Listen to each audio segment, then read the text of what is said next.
So I would first like to acknowledge my co-authors for the paper that we wrote. There were three geneticists, there they are, Luca Pagani, Qasim Ayub, and Chris Tyler Smith, who are all at the Wellcome Trust Sanger Institute in Cambridge, where Chris is the head of the Human Evolution team. And we did this rather novel and pioneering interdisciplinary paper combining history with genetics. So that study explores a legend that is there on the Indian subcontinent about the migration of the so-called kulin kayasthas from Kanauj, which is in northern India, to Bengal. And we did this by combining a reappraisal of the historical and genealogical material with the genetic analysis of a small group of individuals who belong to these families, including my own, the Boses. So the genetic analysis creates a new and more powerful research tool with which to assess the evolution of these social identities, such as kulin castes, which are just social labels, and to see how they have changed through migration and through historical events. So the genetic trail that is left within present-day Bengalis is compared to the historical and genealogical claims that are asserted by other means, so that we can then reappraise this legend of whether these people really came from Kanauj or not, and so on, and how they came to be an elite subgroup in Bengal. So today's presentation is based on just the historical part of that paper, not the genetic part, though I will share some of the results of the genetic analysis at the end of the talk. And we focus today on one family, the Boses, of the 5 that allegedly came from Kanauj 1,000 or more years ago. Now, when you think of the Bose family, who do you think of? Who is the most famous Bose that you can think of? There's a hint in the photograph used by the organizers. People normally think of, as you said, Subhas Chandra Bose. So I will tease you a bit to challenge that idea. And I put it to you that the most famous Bose of all, up to date, is not Subhas Chandra Bose, but Gopinath Bose. Never heard of him? How about Purandar Khan? Same person. And he lived in the 15th century when he was the Minister of Finance and Commander of the Navy under Sultan Hussain Shah, who was the Sultan of Bengal at the time. Now, more than 500 years later, historians of medieval Bengal are still talking about this man. And some of the social reforms that he started were still being followed by the Bose clan in the 20th century. And at least one part of one of the public infrastructure projects that he undertook is still in existence in Bengal.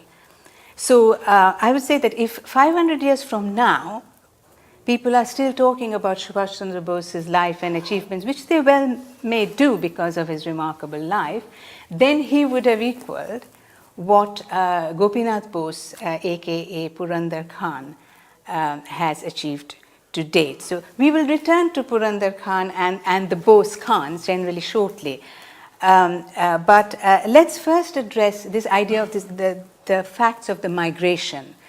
Where did the Bose family come from before they came to, where did they come from to Bengal? When did this happen? What do we know about this? So like many other descendants of the Mahinagar Boses, as this clan came to be called, Subhas Chandra Bose himself was also very proud of his ancestors, such as Purandar Khan. And in his unfinished autobiography, The Indian Pilgrim, he acknowledged a very well-known antiquarian genealogical historian called Nagendranath Basu, who is also quoted extensively by other scholars of this period in Bengal. And Subhas Chandra Bose then recounted some of the family history in an early chapter of his autobiography, and a genealogical tree of 27 generations of Boses, of which Subhas Chandra Bose is in the 27th generation, which makes me the 29th, and there are 30th as well present here, is provided as an appendix of the book. Now, as we know, Khan was a title bestowed by the Muslim sultans. There are many other surnames in Bengal like Chaudhuri, Roy, Sarkar, Mujumdar, etc., which are also titles usually associated with land ownership, which is also given at the same time as the title. And sometimes they're used together, like Dr Rai or Boshurai Chaudhuri. But in the case of the Boses, it seems that by the British period, the Mahinagar Boses were no longer using the title Khan, probably because it was not advantageous anymore to do so.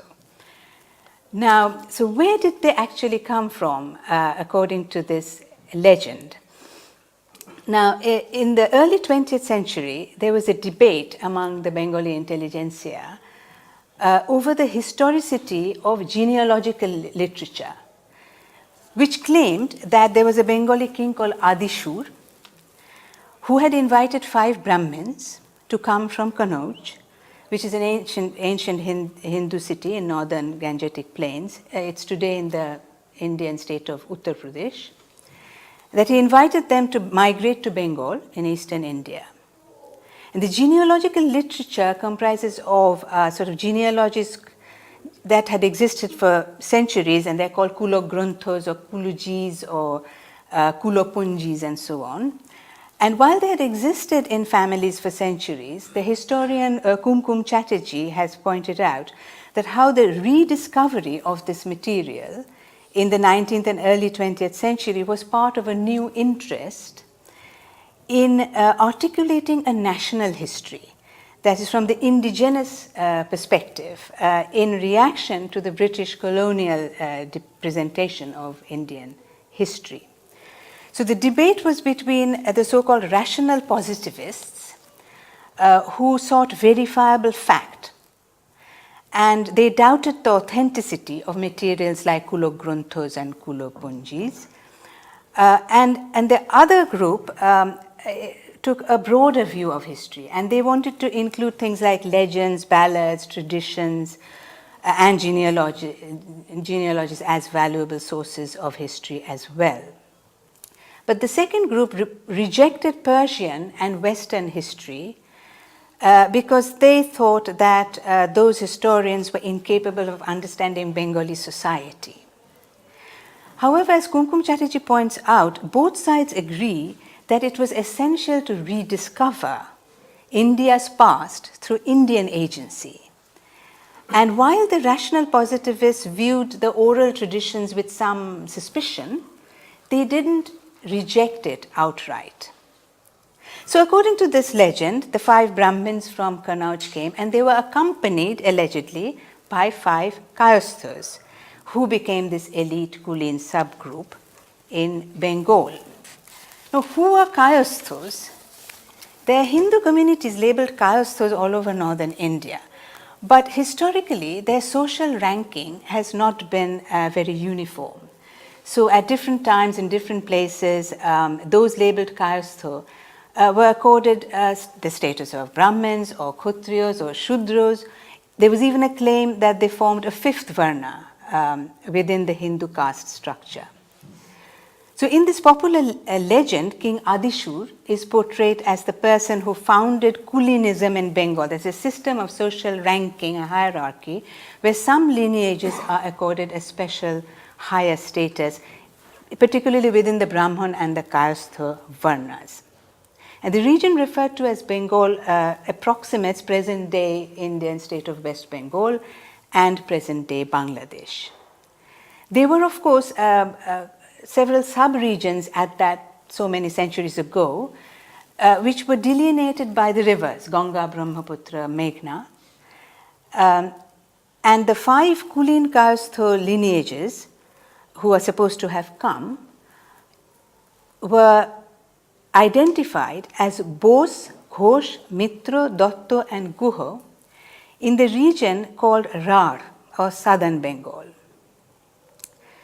So according to this genealogical historian, Nagendranath Basu, whom I will also be relying on, so every time I say Basu, that's who I'm referring to, in the Rar area, all the kayasthas except Gautam Bose, Shokalin Ghosh, Vishwamitra Mitra, Kashyap Guha, and Bharadwaj Datta, and the prefixes are the gotra or clan names of these lineages. They were all considered Gaur kayastha or local. So only these 5 are considered the so-called migrants from Kanauj. However, this was not a consistent pattern all over Bengal. In northern Bengal, the non-locals included other names such as the Vatsya Sinhas or the Modgalya Das, as well as Kashyap Datta, which is a different group from the other Dattas. And in eastern Bengal, they included the Modgalya Datta, Nag, Nath, Dam, etc. So the names do vary, it's not consistent. So Nagendranath Basu is relied upon heavily by scholars of this period. He wrote several volumes of the so-called caste histories of Bengali Brahmins, Kayasthas and Boiddas. He collected hundreds of family genealogies, these Kulogrunthas, and his works, which I've read what he wrote on the Kayasthas, they are lengthy quotations from Sanskrit and Bengali texts, they are elaborate family trees. This is a man who did a lot of work to record these history of these lineages. But while we should value the rich sources that Mr. Basu put together, there need to be a little bit careful about some of his interpretations for at least a couple of reasons. One is that when I read his writings, I found a certain unquestioning acceptance of this Hindu caste hierarchy, which is of course a totally made up construct. And I didn't find a sense of that in his writings. Of course, he was writing in his time, 100 years or more ago. There was also in his writings a marked antipathy towards Muslim rule in India, which I would expect to cause some bias in the way he interprets the material. There's also reason to be cautious of this whole 19th century attempt to rediscover a national history, because that also tends to push some people towards a nationalistic bias rather than remaining close to the evidence. Now, there's a certain lack of clarity in this origin legend about the migration, about what the exact relationship was between these 5 Brahmins and the 5 Kayasthas. And some have suggested that the 5 Kayasthas were servants of the 5 Brahmins. As you can imagine, this is hotly contested by the descendants of the so-called kulin castes, because this would suggest that in northern India they were from the laboring castes. Instead, they claim to belong to the scribal or administrative or warrior strata of the hierarchy in northern India. So there's a popular saying in Bengali, which some of you may have heard, by the Dottos, who reject the idea that they were anybody's servant. They say, Dotto karo bhritto noy, shonge esheche, which means Dotto is nobody's servant, but has just come with. Now, Basu has argued that the idea that the Kayasthas were the servants of the Brahmins was wrong, in his view as well. He said this is a misunderstanding because some of these Kayasthas became disciples of the Brahmins when they came. So it's more a shishyo relationship rather than a servant. Now, the story of this king called Adi Sura it's still in the realm of legend, and there are some scholars who think he didn't exist at all. There is a mention of such a king in Ain-e Akbari, the 16th century work by Abul Fazl, advisor to the Mughal Emperor Akbar, where he lists Hindu dynasties and years of their reign. So he has several dynasties of Hindu kings. He starts with someone called Bhagrat, which is probably the Sanskrit Bengali name Bhagirath, whose dynasty is described as being of the Khatri caste, which is similar to the Kshatriya caste. And he is described as having come to Delhi on account of his friendship with one Raja Jarjodhan, which sounds suspiciously like Duryodhan of the Mahabharata. And apparently this Bhagirath was killed in the battles described in the Mahabharata. Subsequent Hindu dynasties are also described as kayastha, which is a colloquial variation of kayastha. And it says that Adi Sura's reign was for 75 years. Now, some of the other periods mentioned in Aini Akbari, individual kings are listed as having reigned for centuries, which suggests either that it's referring to multiple kings, or that the way they are accounting for time is different from the way we do today. There's also another source, which some of you may have heard of, is the Riyazus Salatin, the Persian history of Bengal, written by Ghulam Hussain Salim in late 18th century, who cites Aini Akbari in his discussion of Adi Sura, and says similar things about the dynasties that ruled for hundreds of years, followed by the Pal and the Sena dynasties. And these dynasties we are more familiar with, the Palas and the Senas, before the Muslim conquest of Bengal. The Muslim conquest of Bengal, depending on who you rely on, was in 1198, that's given by Maulavi Abdus Salam, or the historian Richard Eaton gives the date as 1204, but it's around that time, turn of the 13th century. So regardless of whether King Adi Sura existed or not, there's still a question about whether these 5 kayasthas came from Kanauj accompanying these Brahmins, and whether they were indeed the founders of these lineages in Bengal. Now, Nagendranath Basu rejected this myth entirely. He said that it was not true that the 5 came with the 5 Brahmins at the invitation of King Adi Sura. He said that all the kayastha families were already living in Bengal for several centuries before, and that therefore they were all local. He does say that about a dozen of the 99 surnames he lists in his works were Siddha or blessed or elevated in some way. But it's interesting how he explains why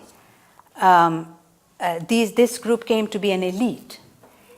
So according to Nagendranath Basu, it's not because they came with these Brahmins, but because at that time, in the 11th century, these families were honored by the Hindu king of the time for some reason.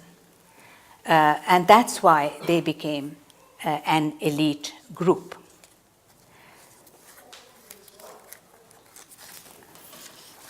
Basu attached particular significance to the year 1072. So we can hold on to 1072 like people hang on to 1066 here. It's a really key year when a couple of different things happened. This was when Vijaya Sena of the Sena dynasty became the king of Gaur, which is western Bengal, and Samal Varma became the king of Vanga, which is roughly eastern Bengal. So according to Basu, there were many Brahmins and kayasthas who assembled because of the coronation of these kings in that year in the 2 capitals, which were confusingly both called Vikrampur. Now, Vijaya Sena's court, according to Basu, was attended by Makaranda Ghosh, is naming individuals, Makaranda Ghosh, Kalidas Mitra, Purushottam Datta, and Dasarath Bose. Dasarath Bose is number 1 in the list of the 27 generations in the appendix of Subhas Chandra Bose's autobiography, while Birat Guha attended the court in eastern Bengal. So there appears to be a consensus that there were 5 Brahmins who were invited by a Hindu king to come to Bengal from northern India at some point.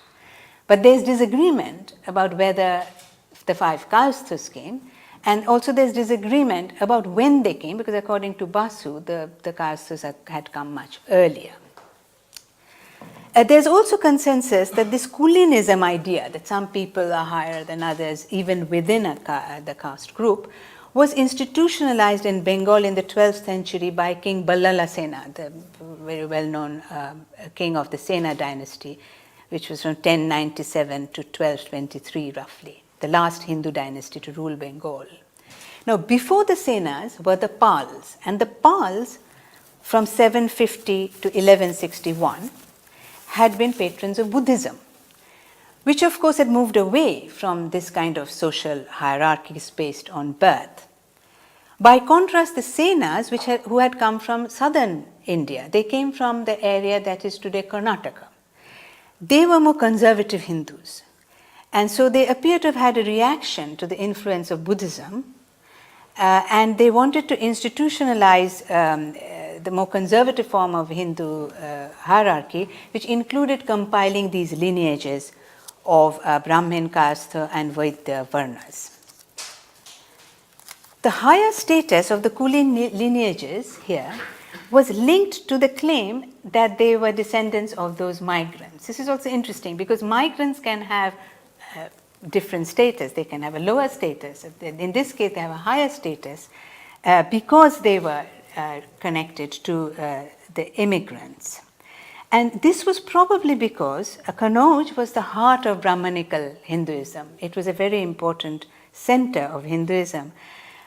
Now, we can also wonder whether migration from Kanauj to Bengal was really plausible at that time, so many centuries ago, 1,000 years ago. It's 700 or so miles. It's a long distance even today, let alone that many centuries ago. But it is plausible because Dharmapala, one of the most well-known kings of the Pal dynasty from 775 to 812, long ago, had expanded his kingdom from northern Bengal, which was called Varendra, all the way to Kanauj. That was his kingdom. So in fact, some people have suggested that the traffic might have been the other way as well. So that the reason why you sometimes see names that are from Bengal in other parts of northern India is not necessarily because people from northern India came to Bengal, but people from Bengal went to northern India. So the traffic might have been both ways. And then what happened, this is very interesting, in the 11th century, which is 1072 falls in 11th century, Kanauj became a target of invasions from the northwest by Mahmud of Ghazni. And we have read about all of this in history since we were children, but when you think about the implication of it was that it therefore becomes plausible that the Brahmins or high caste scribal elites from that part of northern India would have been inclined to flee eastwards because of these invasions, or be receptive to invitations from kings who were in eastern India. So what happened was that by the end of the 12th century, Muhammad of Ghor had established himself in northern India. So they were no longer invading and disappearing. They were now established in northern India. And in 1204, if we take Richard Eaton's date, one of the Muhammad of Ghor's Turkish commanders, whose name was Muhammad bin Bakhtiyar Khilji, led a cavalry charge into Bengal. And King Lakshmana Sena, Lakhon Sen in Bengali, the king of Bengal, was reportedly taken by surprise as he was sitting down for lunch and abandoned his capital and fled further eastwards. So when we were children, there were, in general discussion, there was much ridiculing of Lakhon Sen, that he was, as a coward, that is, bhat khete boshechilo, khirki darja diye paliye gelo, and so on. So, but I mean, if you are surprised by a cavalry charge, there are probably not very many options other than fleeing eastwards. The next kind of major point I want to make here is that the Boses were not always rebels, though that is their current reputation, thanks to Subhas Chandra Bose and several other members of the Bose family who fought against the British. In fact, in the previous centuries, eminent members of the Bose family cooperated with the rulers of Bengal, even if they came from somewhere else, and some people have said collaborated with the rulers of the Muslim sultans of Bengal, who came obviously from somewhere else. One can argue that the Muslim sultans of Bengal, certainly by Sultan Hussain Shah's time, were really localized. They were not like the British in the sense that the previous invaders had all settled down and become part of the local population. So one can argue they were not like the British, who seemed to have, certainly in the 19th and 20th century, had a policy of loot and scoot. So there were many families, not just the Boses, but other Brahman and kayastha families, who served the Muslim sultans of Bengal and as a result acquired land and influence in Bengal. So according to the legend, the founder of the Mahinagar Boses, Dasharat Bose, who had come to the Sena court in 11th century, Dasharat Bose, who attended the coronation of Vijay Sena in 1072, he is listed as the first one, but Nagendranath Basu actually lists 8 other previous Mahinagar Boses, because his argument is they were already there.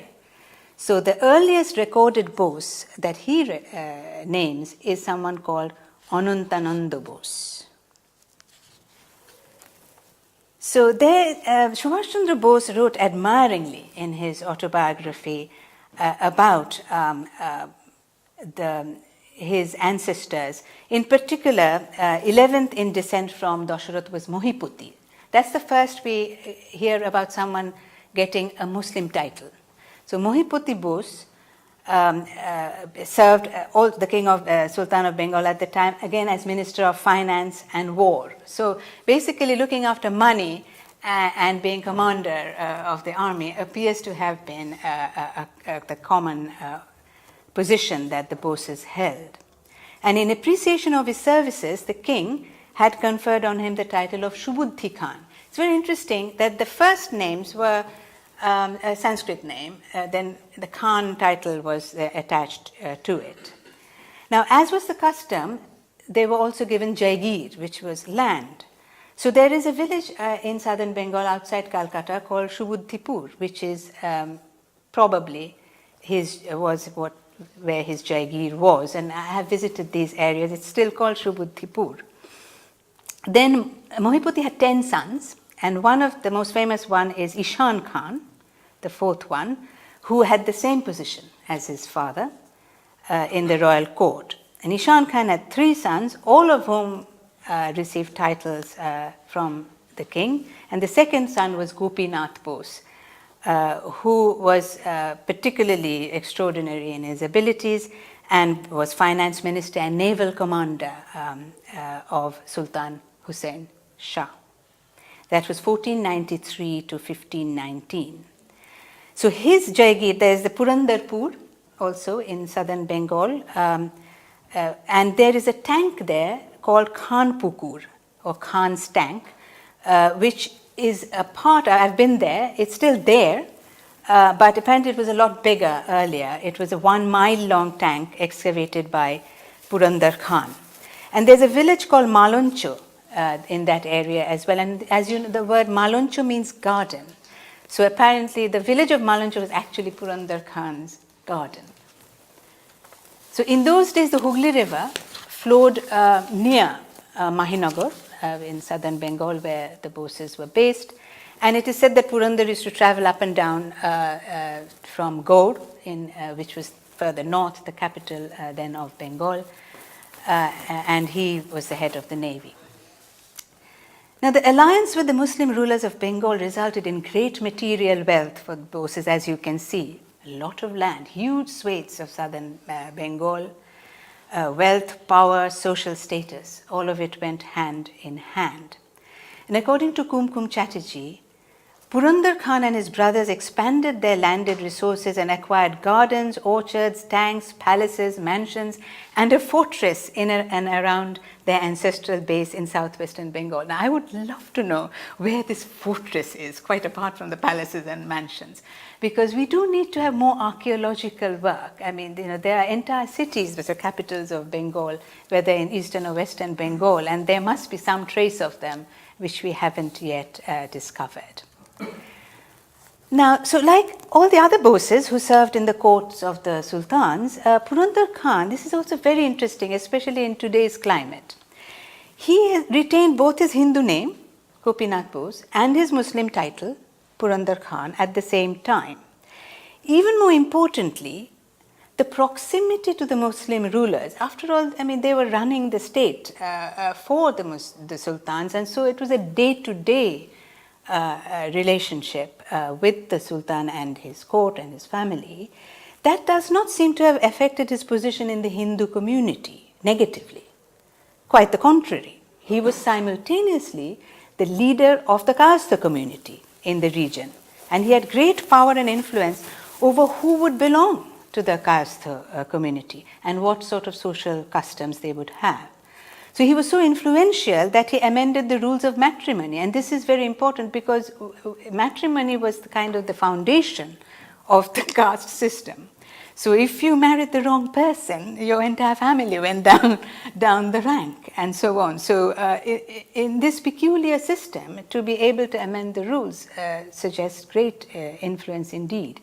So what he did, and Subhas Chandra Bose has hailed this as a major social reform, which saved the clan, because what he did was he changed the rule that you couldn't marry anybody other than another kulin caste, because there were very few families that fit that description.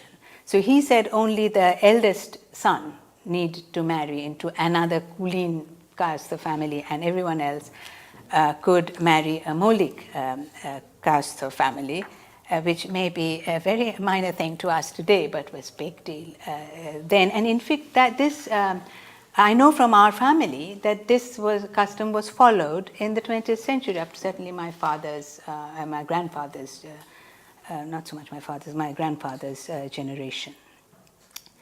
So, and Subhas Chandra Bose thought that this was particularly valuable because otherwise the clan would have died of inbreeding. So this was important.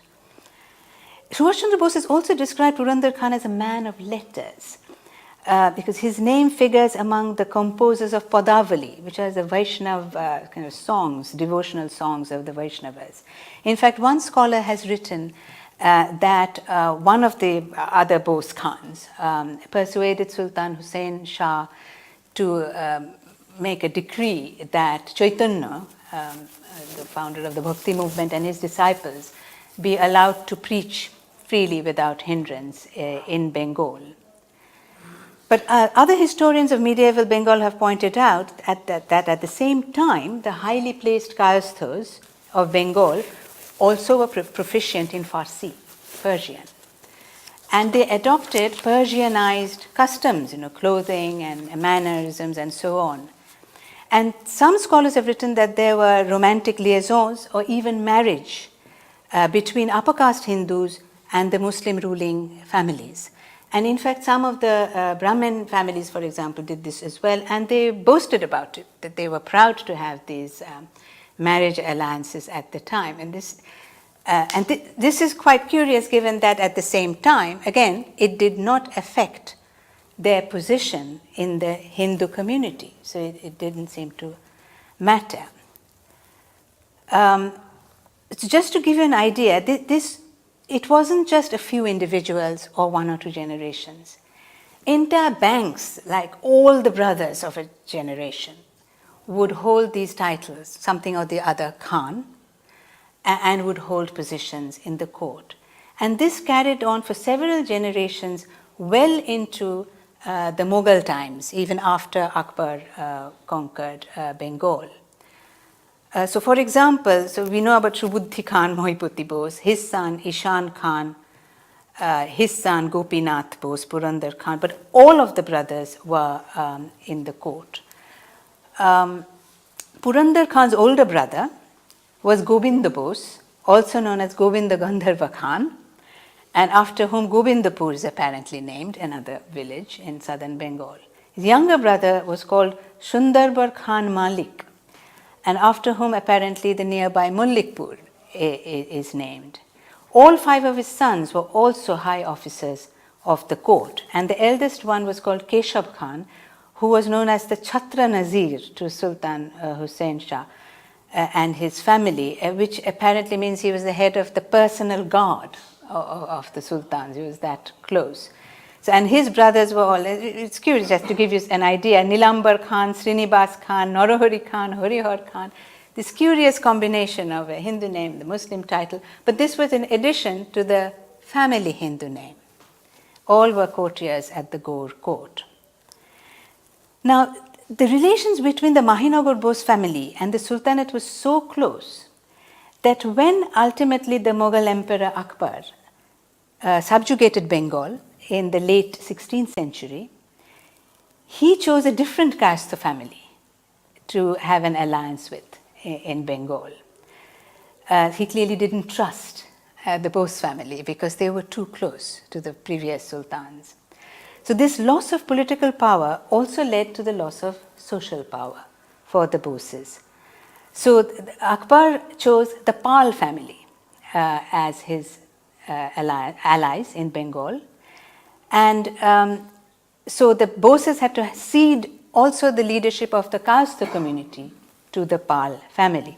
So as Kumkum Chatterjee has explained, so following the Mughal conquest of Bengal, kayastha families that had been particularly close to the Bengal sultans were eclipsed by the rise of the new kayastha and other lineages who attached themselves as collaborators, she uses the term, to the incoming Mughal regime. And Doyaram Pal was the important functionary who became the chief ally of the Mughals, and he also took over as the Samajpati, as the head of the society of the Dakshin Rariya Kayasthas from the older Samajpati, descended from Purandar Khan.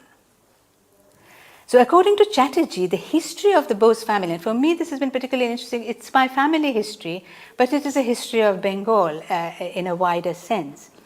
And Kumkum Chatterjee has written that the history of the Bose family illustrates one of the most striking examples of intergenerational service to the Bengal Sultanate by a single lineage of kayasthas.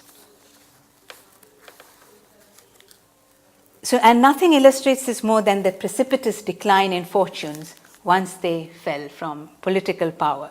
Because there are still a few Bose Khans whose names are there in Nagendranath Basu's chronicles into the Mughal period, but then they do disappear for a couple of 100 years before appearing again. Of course, the names are there, but in the genealogical tree, but they are no longer using the Khan title, they are just Boses. And from the 19th century, we pick them up again. But one element the Boses always seem to have had, they were always trouble of some sort or another. That seems to be a consistent characteristic. So now this closeness of the Bose family to the sultans of Bengal did generate some disquiet in the Hindu kayastha community. And this was because of the caste rules based on marriage practices influenced by Ballala Sena. So any violation would lead to social status, even exclusion from the community. So there was marriage practices were there to enforce this kind of endogamy, and it was a central feature of being a kulin. And this was particularly important from the 13th century because Bengal was now ruled by Muslim rulers and not Hindu rulers who could give those honors anymore. So whatever honors were there for those families that had been honored in 1072, that was it. There was no more Hindu honors to be given out. So, and this marriage practice also affected all the other kayastha families. For example, Nirod Chaudhary wrote in his autobiography of the unknown Indian that there were regular discussions in his ancestral village in Mymensingh about the evil of misalliance. And he writes, the blue blood of a Chaudhary of Bonogram was acknowledged as readily in Kishoreganj and elsewhere. As it was taken for granted in Bonogram, the 5 families of our common Bonogram house were particularly proud of the fact that even among the Chaudharys, they were the only people who had never married, nor given in marriage below them. So this was clearly very important to people. The Chaudhary, of course, is also a title. The actual family name of this family is Nundi, one of the kayastha names cited by Nagendranath Basu. Now, as you can imagine, this kind of group endogamy was not watertight. First of all, already in the rules, you were permitted to dilute to a certain extent. So higher status Brahmin and kayastha men were allowed to marry women from slightly lower status families, but not vice versa. It was also very difficult to contain liaisons between people, as you can imagine. And most ironically of all, King Ballala Sena, who is the person who is supposed to have institutionalized this type of Kulinism in Bengal, was himself criticized for his many relationships with women of so-called lower castes, and in particular his wish to marry a woman who was from the Dome caste, which is one of the lowest of the so-called lower castes. So in order to curb this tendency of the Bengali Brahmins and kayasthas to develop close social relations with the Muslim rulers whom they served, there was a periodic gathering organized of the caste community at which the social verdicts would be given, and you had to account for your conduct of your family members at this, and so you could go up or down depending on who had behaved themselves and who had misbehaved. And so there were various ways in which you could have dosh, a fault, attached to your family. But in reality, if you were rich and powerful, you got to control this as well. Because guess who organized such an assembly himself in Bengal, the 13th Shomikaran, as it's called, or Ekojai of the community in the late 15th century, was organized by Purandar Khan, Gopinath Bose himself, because he was so powerful that he did it himself. And in fact, according to Subhas Chandra Bose, the Khan Pukur, the tank, was excavated to provide drinking water for the assembled gathering on this occasion. So, however, Nagendranath Bosu has slightly coyly hinted that Purandar Khan and his older brother, Govinda Gandharva Khan, had suffered what he termed kule dosh porechilo. That is, their clan had suffered some kind of dosh, some fault. And he doesn't really elaborate on what exactly the dosh was, so we are left to, to our feverish imagination what that might have been. But one wonders, therefore, that if they were the ones who suffered the dosh, they were the ones who were organizing this assembly, whether it was actually an exercise in power. That is, it was a response to the conservative criticism of the Bose brothers' closeness to Muslims. Purandar Khan was in fact so powerful that he was able to decide who would be member of his caste community.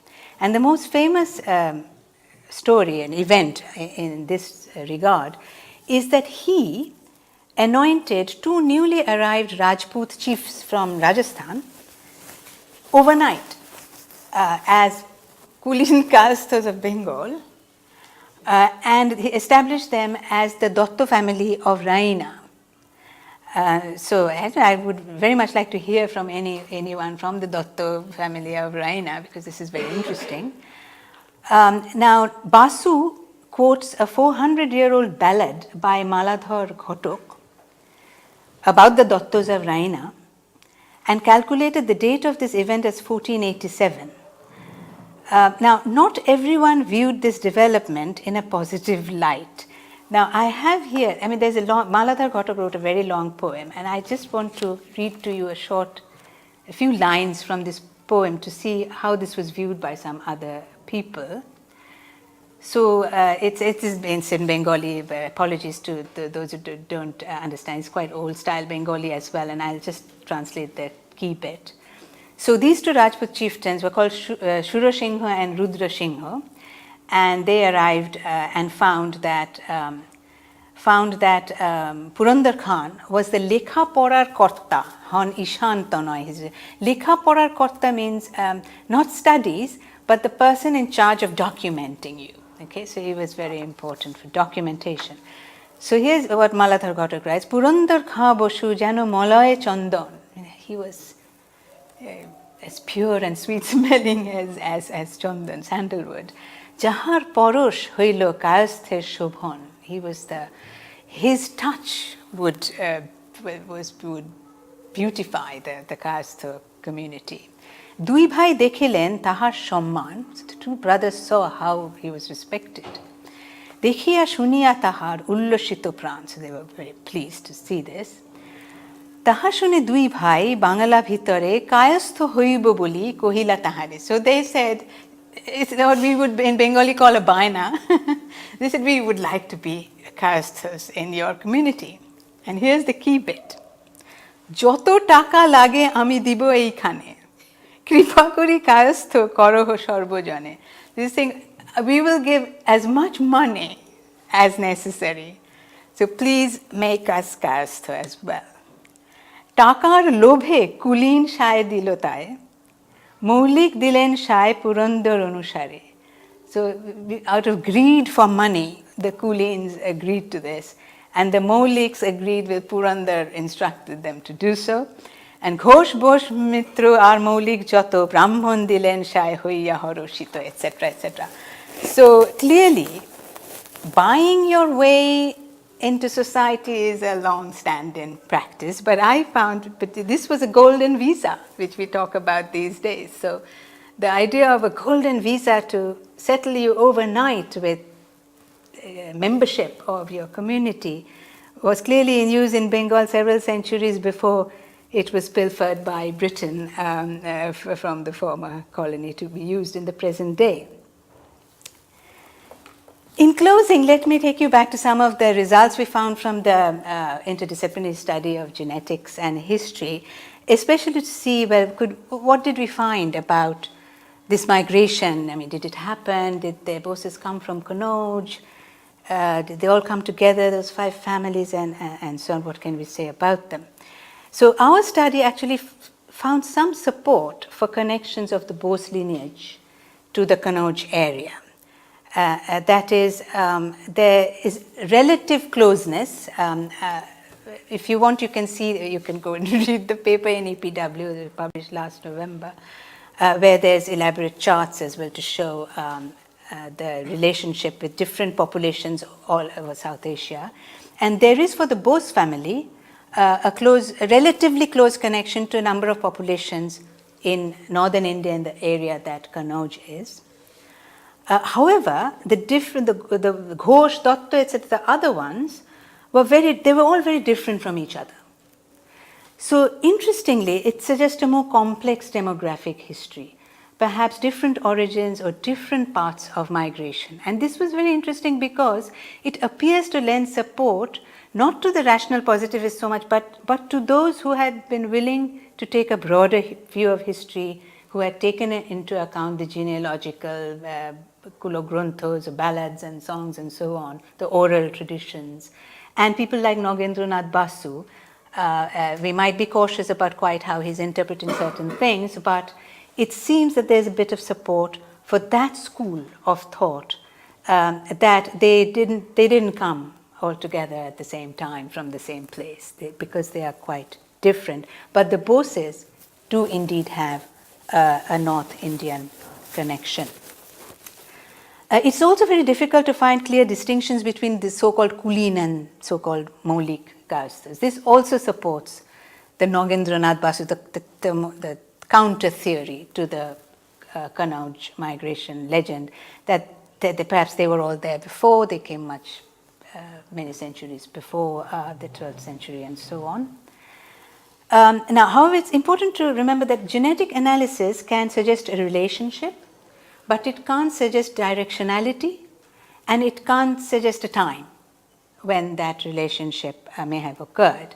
So these questions can only be answered in conjunction with other historical evidence which we all have to look for. So as both the Kanauj legend and the counter theory by Basu claim that the Boses migrated from North India,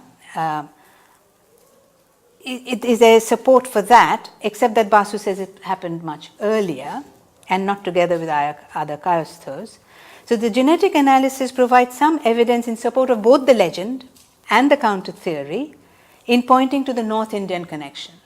But it can't resolve their disagreement about the timing of the arrival of the Boses or how exactly they came to be considered kulin or some kind of elite. it's important to remember that we don't know anything about where they might have come from before they got to Kanauj. Yeah, so now, another very specific claim that Nagendranath Basu made in his works, and I picked it up for the Bose family, was that he said that the name Vasu, which is a Sanskrit name, was the same as the Srivastavas of northern India. Now, Srivastava is a well-known kayastha name in Uttar Pradesh. It is sometimes masked by other titles. So Basu said that basically it was a part of the Srivastava family came to Bengal and they became known as the Vasus or the Boses. So now the families of the former Indian Prime Minister, Lal Bahadur Shastri, are actually Srivastavas. The Shastri is a title, someone who has mastered the Shastras is a Shastri. The Bollywood superstar Amitabh Bachchan is also a Srivastava. So if Basu's theory is true, Subhash Chandra Bose, Lal Bahadur Shastri and Amitabh Bachchan had a common ancestor 1,000 or more years ago. Now, our study within limitations of the time and the generations that have passed is actually supportive, a study supported, as faintly, because more than that is not possible, but it supported a possible surname shift between these two families because we tested Srivastava as well. But before we get too excited about the prospect of Netaji, Lal Bahadur Shastri and Amitabh Bachchan all being distant cousins of some sort, it's important to remember that with regard to genetic analysis and discovering ancestry, there's an inevitable limitation when you're looking back 1,000 years or more. And it's because, if you remember, we have 2 parents, 4 grandparents, 8 grandparents, great-grandparents, and so on. So, and this I emphasize and I acknowledge my geneticist colleagues. We always insisted on pointing this out because people get very excited these days by doing DNA tests and I'm related to X or Y. But what happens is because we acquire relatives at such an exponential rate that very quickly we have a huge number of relatives. So in about 30 generations, or around 900 years, each of us has 1 billion potential ancestors. So in reality, so the world's population now is 7 billion about, but that many centuries ago it was much smaller. So what does this mean that each of us has 1 billion ancestors? It means that the same person is appearing in different parts of a family tree because that many people didn't exist. Which just means that about 900 years ago, the world population size and the ancestors of a single individual intersect. So essentially at that time, everyone was a cousin of everybody else. So everyone present there was a potential ancestor of all of us present today. So even though there might be a connection between these well-known individuals, it's very likely that a similar relationship exists for all of us with lots of other people. So what the long history of the Boses actually demonstrates very powerfully is that social identities such as caste or ethnicity, that being Bengali, or religion, Hindu or Muslim or any other, of course are all contrived human constructs. So they all change and evolve over the long term because of migration, because all of us are migrants. People have always moved around.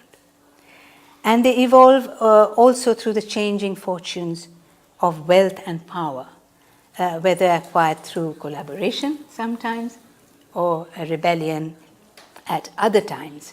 And they re-emerge with different labels in different eras. So the Boses were both migrants and locals, and they were rebels and they were collaborators. And sometimes they were immensely powerful, and at other times they were in political wilderness. I'll stop there.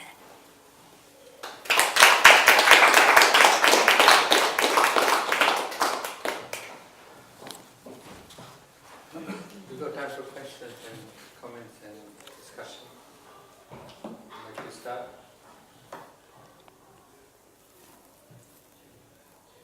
feel free to ask me about the study as well, which I haven't included.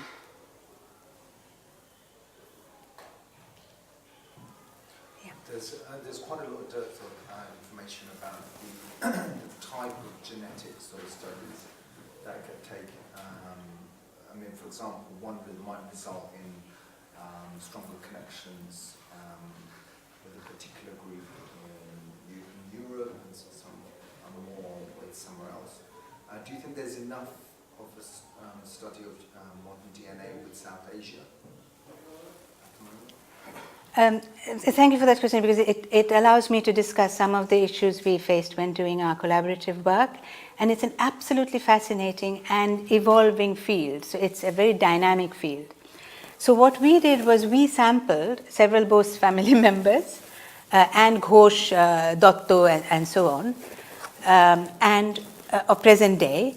And these were compared then, and it's not a simple thing. So my geneticist colleagues did an elaborate analysis, which is very technical, and it was quite a challenge for the rest of us to understand, even though I have a fairly solid statistics background. It's still, for non-geneticists, quite hard to understand. But so I won't go into the technicalities, because I can't do that. You'd have to ask them. But what was then done was there are internationally available data sets, because people who do, internationally, those who do research put the anonymized data set. In fact, it was anonymized for our study, and the anonymized data set is put into this pool, which, as you can imagine, is ever growing. So what happens is you can only compare to what is available. And South Asia is a very rich area to study because it's relatively little studied, and it's a massive area, and there are many different populations, and it has such an interesting history of migration and invasions and movement of people and so on. So it is such a good region of the world to study. But there are people in India doing some work, but often but it's not as much as you would, not as much as has been done in Europe, for example, or in the United States.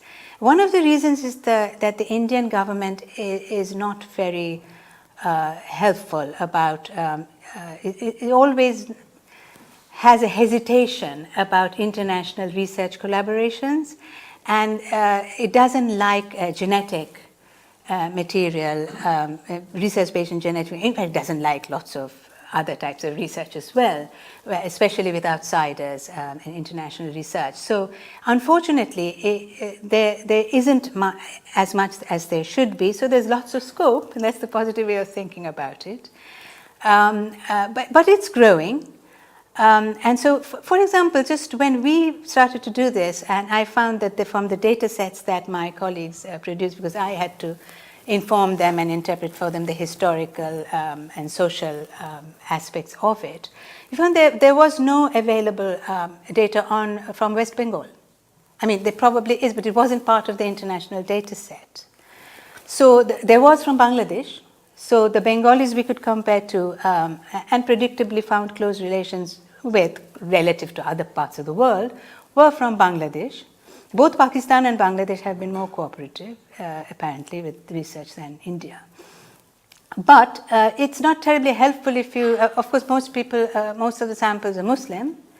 We don't know what their background was, and if they were Hindu before, what. So it didn't help very much with this kind of trying to match them to other people among the kayasthas.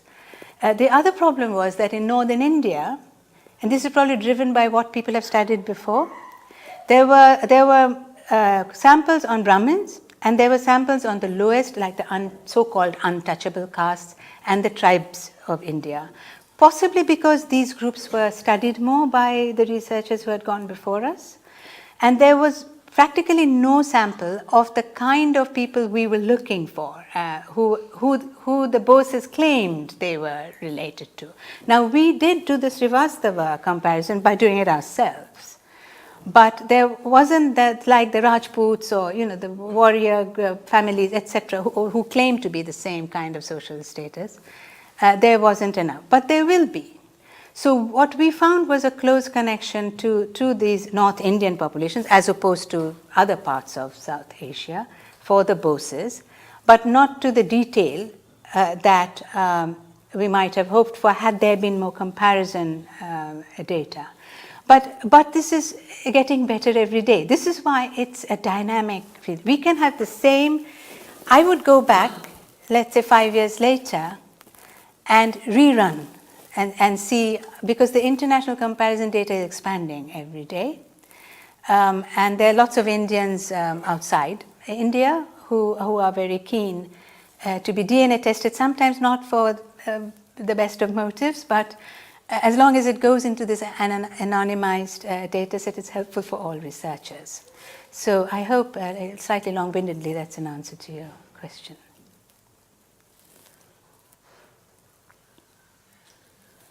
Can I ask you something? As far as I know, the history of human beings is the history of migration. I just want to know that if a theory established very well that the first human being started from Africa and migrating, okay, from East Africa, Ethiopia. In Bengal, I just want to know from you, before the Brahminical society came in India, the Aryan society and others, what happened in Bengal? It was one of the last areas where Sanskrit was accepted, and there became Brahminical society.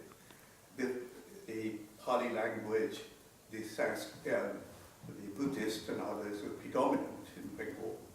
So when did it start changing? And lots of people in the world today are mixed race. How will you do the genealogical study or DNA analysis? It's very complicated now. So I just want to know those things. But the history of human beings is history of migration. How can you categorize that this is this, this is that? We're a mixture of everything. The British English coming from Cheddar Man, a black person, African. Just recently we've discovered his skeleton, and it is established now within the anthropology and in genetics that it is Cheddar Man, possibly the beginning of English. Yes, that's a very good. The general human history is beyond my scope. I wouldn't know about it. But it's very important I very much agree with the underlying point that you're making. It's very important in this kind of research, when we added genetics to the historical and political material, it's very important to emphasize that no group can be defined by genetics. That's part of the point of this study, that the labels are all social constructs. And so the purpose of the study is not to, there is no race. I mean, genetically there is no race, there's nothing. We are all a mix of our, our ancestors, and everyone is a mix. So there is no pure group of anything. But over time, so by the time we are looking, this is a long time after the start of human history, medieval Bengal, there are these social groups entrenched. So what we are trying to do is try to put the two together, just to try to trace how certain groups acquired power. It's all explained by power and influence. If you have wealth and power, and those two go together. And that's precisely what happened to these Boses. They made a political decision at that time to cooperate with, not turn away because they were Muslims, but from the new rulers of Bengal. They made that decision to be part of their court. And as a result, they acquired great power and wealth. And whatever happened if it was 1072 or some other date in the 11th century, some families gave some service to the then Hindu king. Therefore, they acquired a status and power and so on. Then they gave themselves labels to make themselves more important, more powerful, more wealthy than other people. That's what it is, and that's what we are trying to map. The genetics is just to see, can we test some of these claims? Because it's a testable claim in theory. If someone says, okay, 1,000 years ago, my family came from Kanauj, you can try to test that. Or that these family A and family B originally had a common ancestor, you can try to test that. So it's just trying to see the patterns of migration rather and how people acquired positions, which is explained by history and politics and society, not genetics. So that's why the combination is actually interesting. But it's important to remember that the genetics doesn't, no caste or religion or any other group can be defined by genetics. Go ahead. I'm just wondering if there are any studies of other families, especially the Brahmin families, because many of them seem to have come from central or Brahminical centers to Bengal. I'm not aware of a similar study. This was quite an innovative thing that we did, but I must say when I did the study, several of my Bengali Brahmin friends said, we should have another study on those. Did those 5 Brahmins really come from Kanauj or whatever? So, there's a lot of scope to try to trace or test migration patterns. And if not for anything else, it will just show how we are all migrants and people have always moved around. Some of these lineages had strong South Indian connections, not North Indian. So some of them turned out to have much older connections to Bengal, it seemed, than others. So a lot of myths grow out of some other motivation, which is why the 19th century so-called caste histories and stuff all must be taken with fistfuls of salt, because they're kind of self-justifying, trying to justify the status of these groups. But these are all made up labels. But I'm not aware of a similar study on the Brahmins. But anything is possible. Yeah. You also look at the Puthis, as you mentioned, the family possession, chronicles. Yes. In Lower Bengal, we have a rich tradition of having these Puthis. Yes. The Kulopunjis and Puthis and so on. Yes. For my part in this study, I relied entirely on secondary sources of people who had studied the Puthis, like Kumkum Chatterjee. I must say that my field is not medieval history of Bengal. I am now thinking, having done this work, to now go that extra step. So our primary work, the primary research part was the genetics and the bringing together, the interpretation, bringing the two together, rather than the historical part. We relied on the secondary sources for that. I must say, Kumkum Chatterjee has unfortunately very untimely passed away at a very early age. She's one of the main historians of medieval Bengal who has done a lot of work, or studying a lot of... She's from JNU.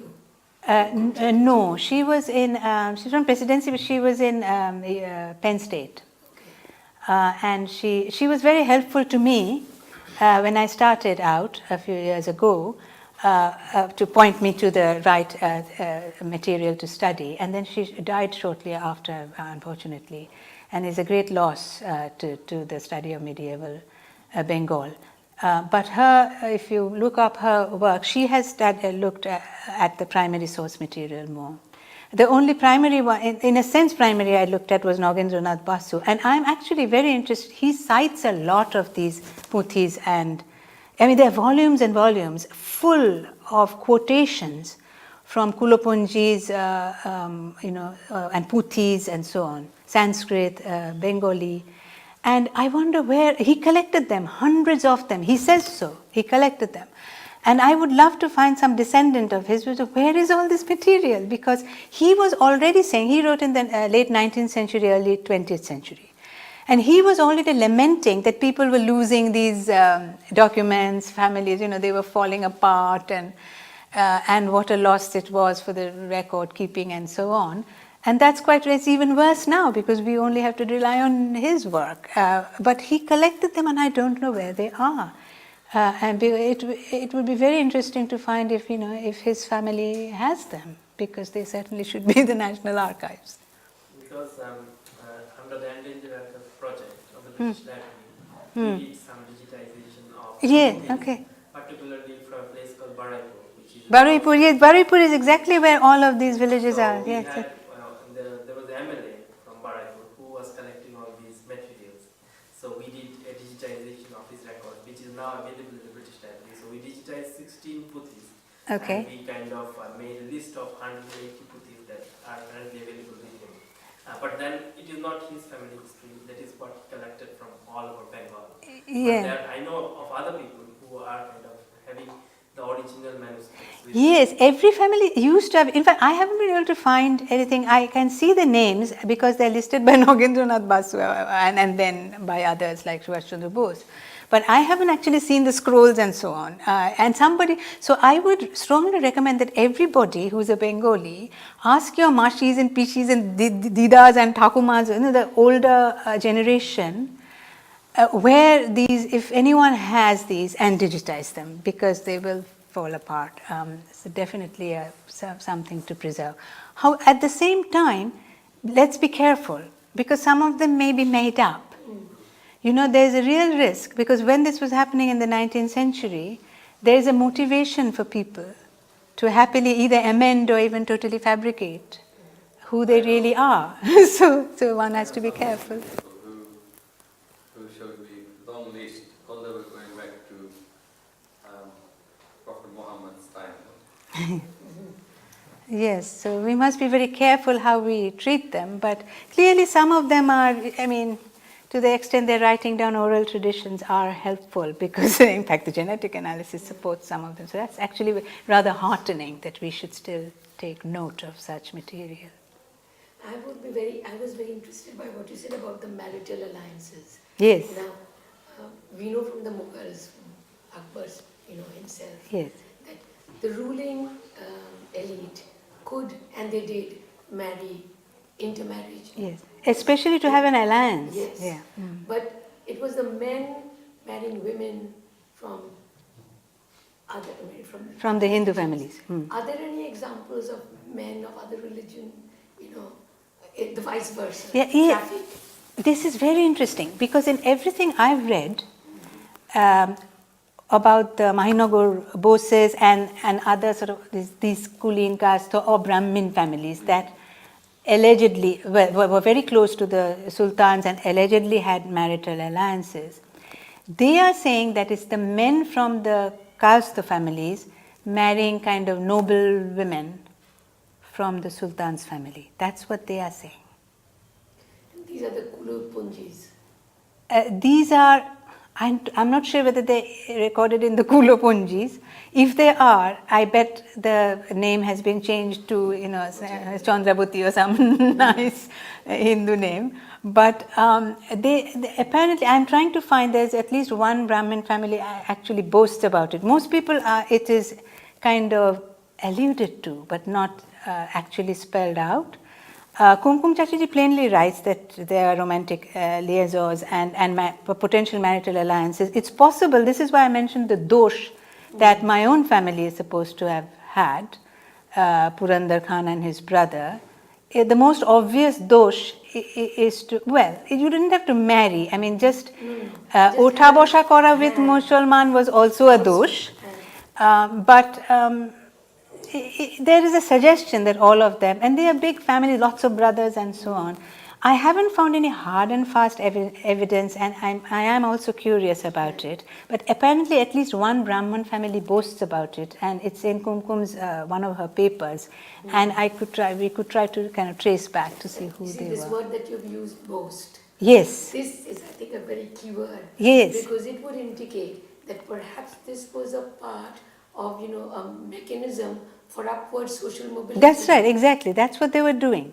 They were happy to ally with the rulers of the day because that's what the Boses did as well. That's how they got the land, that's how they got the wealth, that's how they got the power. And as soon as they fell out of favor, the Boses suddenly drop out of sight and the Pals become the Mughals' allies. So this was clearly very coveted. And what one also thinks, because it's intergenerational, if generation after generation, you are serving the sultans and their families, there must be very close personal relations anyway, you would think, because it's a day-to-day relationship. But So it's the not relations are surprising. acknowledged.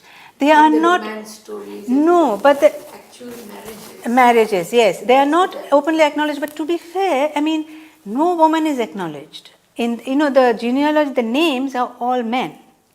So we have no women's name in these Kulobanja at all until my great grandmother, when we can put them in ourselves. And Subhas Chandra Bose, in fact, put in his book, he's put in the names of the women, but only the last couple of generations. It's as though the women didn't exist. It's only men, sons are listed. Just in relation to what you were saying about Muslim men marrying Hindu women and possibly not the other way around. I was actually surprised recently, and I was reading, William Hawkins, when he went to India, East India Company, third way. He went to Agra, to the court of Jahangir, to try and get a trade treaty. And Jahangir kind of wanted to, according to William Hawkins, wanted to keep him in the court for a long time, and sort of discouraged him from going back, and also gave him pension and made him one of the Khans, English Khan, whatever they call him, and put him at a particular, the structure that they had. So if you are in charge of 4,000 horse or 1,000 horse, then you get a certain salary. Right? So he was put in a quite high rank, and then he was also offered to get married to a Muslim woman, right? And he, according to William Hawkins, Jahangir said she will even become Christian, right? It's pretty hard to believe in a context like that, but this is what William Hawkins is saying, whether Jahangir was just having a fun joking. But then Jahangir, he said, no, if there was a nice Christian lady, then he might consider. Then Jahangir found him a Christian lady who was the daughter of one person who served, and died recently. So, and he married a Christian lady. But what I found very interesting about the Boses, and apparently the other families as well, the Boses are, according to Kumkum, the longest running lineage to serve in this way, that they were kind of both Hindus and Muslims at the same time. There is no evidence, according to these scholars, that anyone formally converted. No one formally converted, but they seem to have simultaneously had one Hindu name, one peculiar mixture of Hindu-Muslim title and Hindu name, and they carried on as long as they were connected to the powers that be. They had the leadership of the Hindu community as well.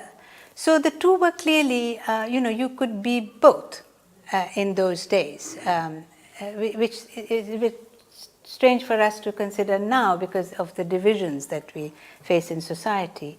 But even though there was disquiet among the more conservative members of the Hindu community that the Boses were just far too close to the sultans, they couldn't do anything about it because the power and the riches made all the difference. But it's not that they converted. There's a much more of a controversy about a different caste family, the Ganesh, Dr Khan, Raja Ganesh. There's much more of a controversy in the literature about whether he was a Hindu who overthrew the at that time people were overthrowing each other all the time, so there was quite a bit of turnover. Many dynasties didn't last very long, so he was apparently the only Hindu chieftain who overthrew his Muslim sultan and became king himself. And there's quite a bit of controversy about whether he was then forced to either convert or abdicate in favor of his son who had converted, Jodu or Jalaluddin. So there's more controversy about that, about this conversion issue. But with the Boses, there's no question, there's no mention of it at all. They were simultaneously both. No, but they only assumed the title. Only assumed the title. Many people had the title and some of them kept the title. For example, a close family friend was Devendra Lal Khan. As you can see, Devendra Lal, they were also big zamindars, rajas of West Bengal. And they were close friends of my great uncle and grandfather. And they had clearly kept the Khan title, while the Bose family had dropped it at some time, quite as probably not the best thing to have. You know, the Arakan kings, they also had a Muslim title, Muslim name. And some people probably wrongly think that they converted to Islam. As far as I know, they were not Muslim. They adopted the titles. Yeah. But they were under, for a long time, they were under the Muslim sultans. Yeah. Arakan was part of the Bengal. Yes, Sultanate. that's right. Yes, probably something very similar. They It were came not with, formally under their rule, but it seems to have come with the land. It all came together. The jagirs and the titles, they came together. Any other questions?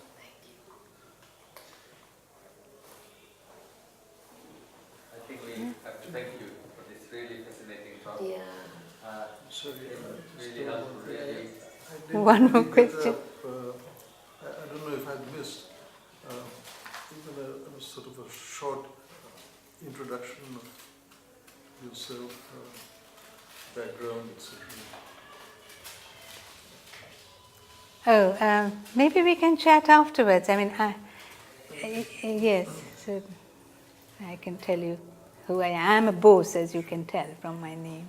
And all Boses are the same clan, apparently, because Boses have only one Gotra, the clan name of Gautam. So apparently all Boses are basically members of one Boses clan. in Yeah, while the other Bangladesh caste, also. all Boses apparently. While the others, like the Dottos and so on, have multiple clans, Boses only have one.